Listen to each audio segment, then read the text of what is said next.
Exploring Sense is a not-for-profit arts organisation based in Brighton and Hove.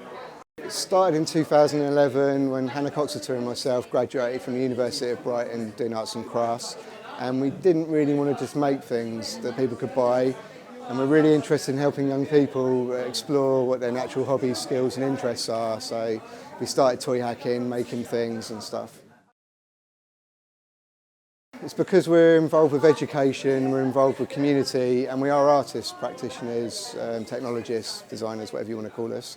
And being a CIC opens more doors to opportunities for funding, to do the community work and stuff like that, and for Education and Arts Council. It just felt right more than anything. It just seemed like we're not really greedy. In 2011 when we launched, we started a not-for-profit, and we were working with Emmaus, like a charity in Brighton and Hove, which is an ex-homeless charity. And when we went there, we found out that they had lots of toys that are destined for landfill that we could reuse. So we decided to try a toy hacking workshop where we got lots of young people to cut all the toys up, a bit like Toy Story, remake new hybrids, and that went down a storm. So ever since 2011, we've been swapping our skills and resources with Emmaus, where we've been providing family fun day activities and events, and then in exchange you get all the toys destined for landfill. So that's how it kind of works. And that's kind of a principle of how we roll with things, really. It is about how much we can swap and trade rather than always the monetary thing. You know, it depends on who we're working with as well, you know, and we do a lot of stuff with cardboard as well. So we do this thing called robot relays where you build cardboard robot outfits with gaffer tapes and paint pens, and then we get space hoppers and swim noodles and you go jousting. So that's a really big pillow fight.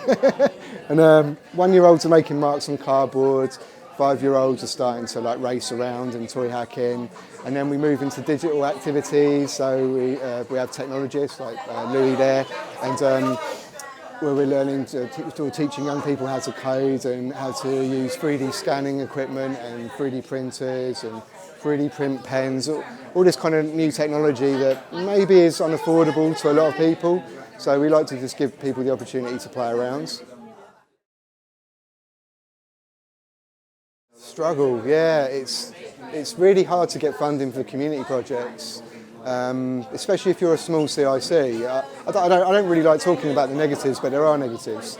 And we're supported by Sussex Community Foundation, but because of the nature of the climate in terms of there is less money for community projects, and the government are, they're cutting youth centres. I mean, this youth centre is a charity in itself, so it sustains itself rather than having to be funded by local authority, although I think it does get some funding. But in terms of struggle, it is just about getting money to do these projects. I mean, I have a wife and 3 children, and I have to have some money as well, and that's why we're a CIC and why we do education as well. So we get brought in for services, and then we get brought in by arts organisations or to do other kind of things, and then that allows us to do this community work. But it is really a struggle. It's not easy. It's quite hard when you're a small organisation because you have to do all the fundraising and you have to do all the bid writing, and not everything's successful, and it's all time and labour and then PR, marketing. I don't know, but I love it, so.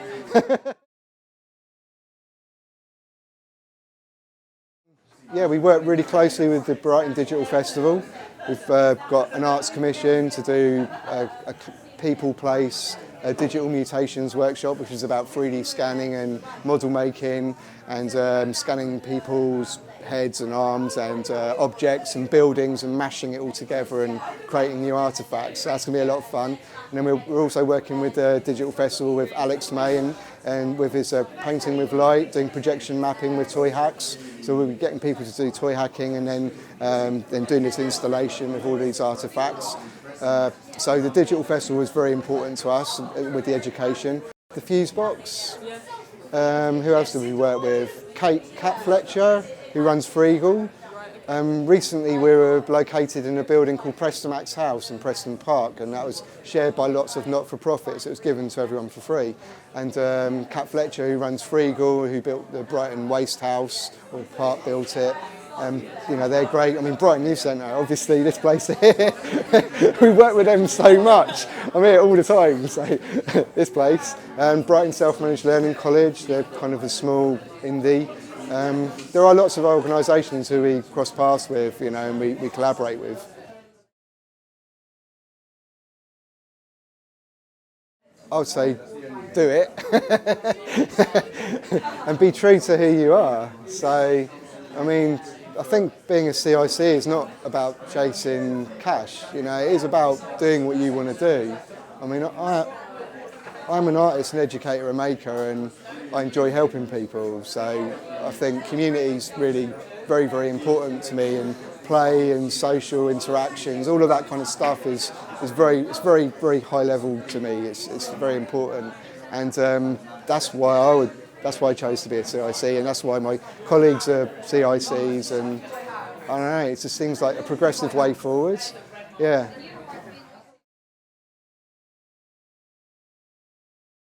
Brighton's unique.